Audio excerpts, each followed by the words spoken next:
Iran is warning the United States against undermining the 2015 nuclear deal. I would like to make solid clear that we do not want to see the deal unravel. The head of Iran's nuclear agency says a failure of the nuclear deal would undermine the United States' credibility. President Trump is set to deliver a speech on Iran this week. He doesn't think Iran is complying with the landmark 2015 agreement, so he's not expected to certify it.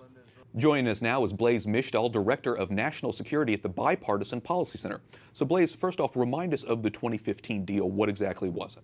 Sure. So for the United States, there's one main component of this deal, which is the requirement to lift certain nuclear-related sanctions from Iran for the duration of the deal. For Iran, there's really two main components. The first is certain restrictions on Iran's nuclear program, so how many centrifuges it can have, how much uranium it can enrich, how many nuclear reactors it can have. And those restrictions, and this is very important, fade away over time, so that 15 years from now, most of those restrictions go away. And the other component for Iran is greater inspections by international inspectors, and that component is permanent.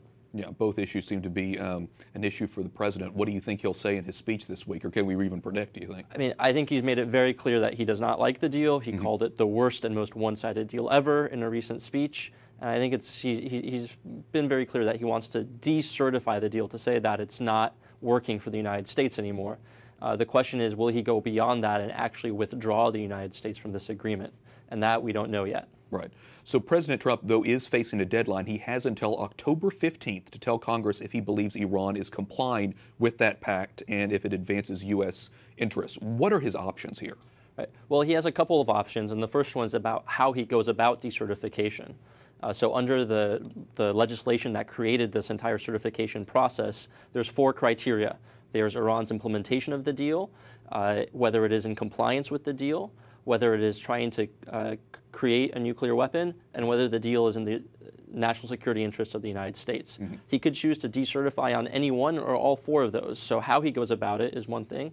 And the next question is, what are the follow-on steps? Will he call for new sanctions? Will he call for reimposition of the old sanctions on Iran? Or will he just try to open it up for negotiations with Iran to improve the deal? A lot of things he could do. What do you think is the best way he should handle the situation? Well, I think given that it's clear that he's decertifying the deal, I think it's important that he couch that in a broader strategy, because our concerns with Iran go well beyond the nuclear program. And I think if he addresses not just the nuclear deal, but he addresses the support for terrorism, the oppression and abuse of human rights at home, the threatening moves that are being made against our allies like Israel or Saudi Arabia, Iran's role in fueling the conflict in Syria and Iraq, those are things that our allies in Europe and the Middle East can get behind. And it will give him a much broader strategy with a lot more international support to try to achieve his objectives. Okay, we'll be watching to see what happens this week. Blaise Misztal, Director of National Security at the Bipartisan Policy Center. Thanks so much. Good to be with you, Wyatt.